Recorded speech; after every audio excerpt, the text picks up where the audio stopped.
আল্লাহ রাব্বুল আলামিন বান্দাকে পরিচিত ফল দিবেন, পরিচিত এরকম মাছ দিবেন, পরিচিত সব পরিচিত দিবেন পরিচিত, কিন্তু স্বাদটা হবে অপরিচিত। সুবহানাল্লাহ।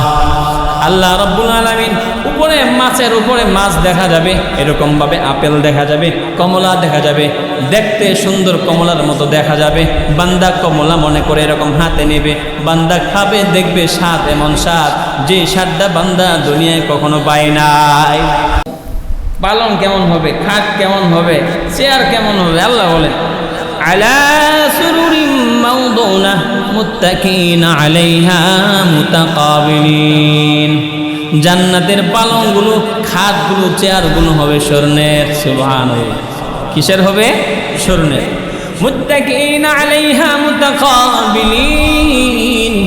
জান্নাতের মধ্যে তারা হেলান দিয়া বসবে, স্বর্ণের আসনের মধ্যে হেলান দিয়া বসবে।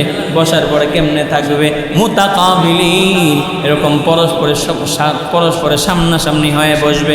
বন্ধু শুধু তাই না, এই আসনগুলো কেমনে বিছানো থাকবে, আসনগুলো কেমনে সাজানো হবে, আল্লাহ কোরআনের অন্য আয়াতের মধ্যে জানান মুত্তাকিনা আলা সুরুরিন মাসফুফা। আল্লাহ বলেন জান্নাতের আসনগুলো এরকম ভাবে সারিবদ্ধভাবে এরকম ভাবে বসানো হবে, সাজানো হবে। সুবহানাল্লাহ। সারি না সাজাইলে কি ভালো দেখা যায়? চেয়ারগুলা দাওয়াতের মধ্যে কেমনে সারিবদ্ধভাবে সুন্দর করে সাজায়, ঠিক জান্নাতের আসনগুলো সুন্দর করে সারিবদ্ধ করে সারি করে এরকম দ্বার সাজানো হবে, দেখতে সুন্দর হবে, স্বর্ণ তো স্বর্ণই চকচক করবে।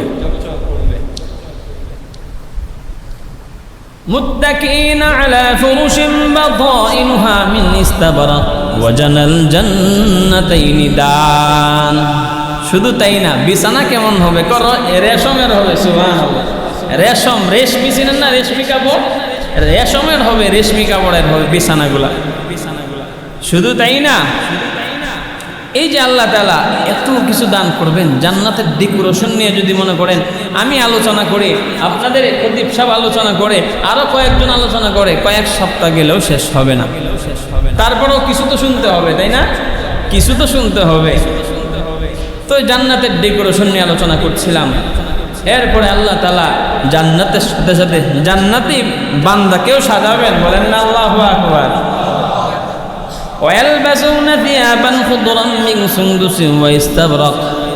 আল্লাহ জান্নাতি বান্দাকে এরকম ভাবে অলংকার দিয়ে সাজাবেন, জান্নাতের এরকম ভাবে কাপড় দিয়ে সাজাবেন, স্বর্ণের এরকম ভাবে রেশমি কাপড় দিয়ে সাজাবেন। সুবহানাল্লাহ। শান্তি আর শান্তি, খালি বান্দাকে সাজাবেন যেভাবে সুন্দর হয়। তো এরপরে আমরা জান্নাতের ডেকোরেশন সম্পর্কে হালকা জানলাম, অল্প কিছু জানলাম। হুজুর, আমরা তো জান্নাতে গেলাম, এই এত সুন্দর কিছু দেখলাম, আমাদের খাবার কিছু দিবে না? আমাদের কি খাবার কিছু দিবে না?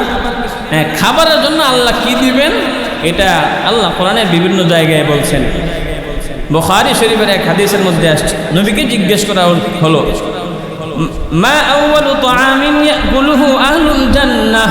ওগো আল্লাহর রাসূল, জান্নাতের মধ্যে জান্নাতি বান্দা সর্বপ্রথম কি খাবারটা খাবে?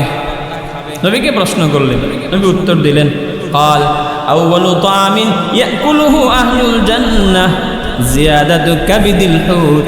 জান্নাতে বান্দাকে মেহমানদারির জন্য সর্বপ্রথম যে খাবারটা দেয়া হবে সেটা হবে এরকম ভাবে জিয়াদাতু কাবিদিল হুত, মাছের কলিজার অতিরিক্ত অংশ। সুবহানাল্লাহ। দুনিয়ার মাছ নাকি? এই দেখেন আল্লাহ আমাদের আজকের আয়াতের মধ্যে আল্লাহ বলেন, কুল্লামা রুজিকু মিনহা মিন সামারাতির রিজকা। জান্নাতে যখনই বান্দাকে ফল দেয়া হবে, বান্দা বলবে আল্লাহ এই ফল তো দুনিয়ার মধ্যে আমরা খাইছি, এটা তো দুনিয়ার ফল দেখা যায়। বন্ধু, আল্লাহ সুন্দর করে আয়াতের মধ্যে ওয়া উতুবিহি মুতাশাবিহা, দুনিয়ার মতো ফল দেয়া হবে। মুফাসসিরিন ব্যাখ্যা করেছেন অনেকগুলা, এর মধ্যে একটা ব্যাখ্যা হইল দুনিয়ার ফল জান্নাতি বান্দাকে দেয়া হবে। কেন দেয়া হবে?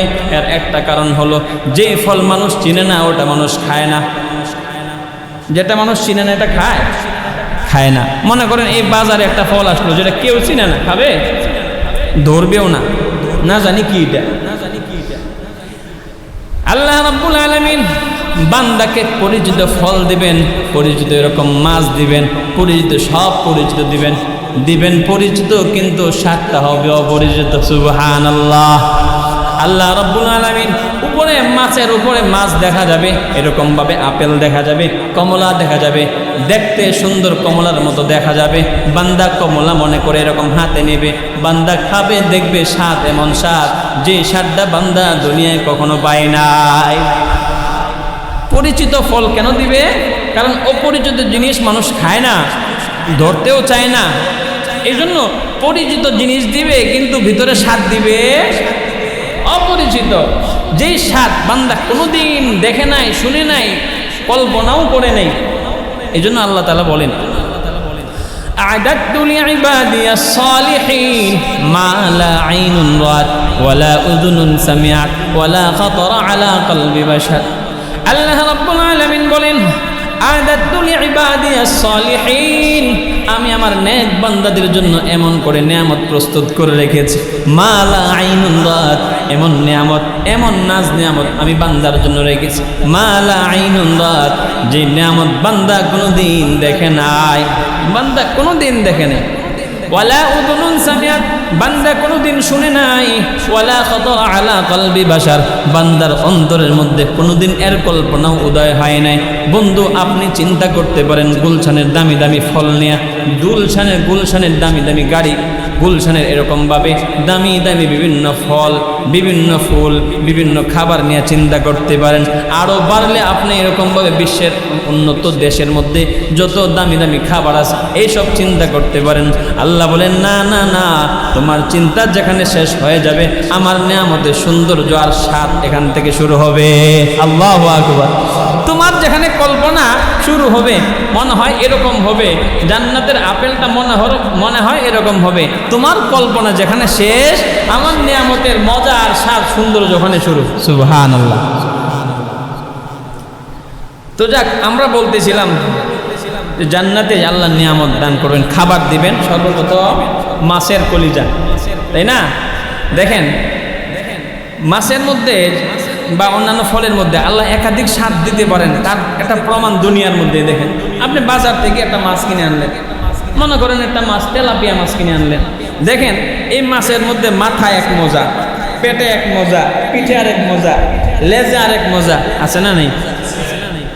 তো দুনিয়ার মাছের মধ্যে যদি আল্লাহ একই মাছে যদি একাধিক স্বাদ দেয়, একই গরুর মধ্যে যদি মাথার মধ্যে একরকম স্বাদ, কলিজায় একরকম স্বাদ, পায়ের মধ্যে একরকম স্বাদ, পেটের মধ্যে একরকম স্বাদ, ভুঁড়ির মধ্যে একরকম স্বাদ, তাহলে জান্নাতটা নাকি কেমনে সাজাইছেন! আল্লাহু আকবার।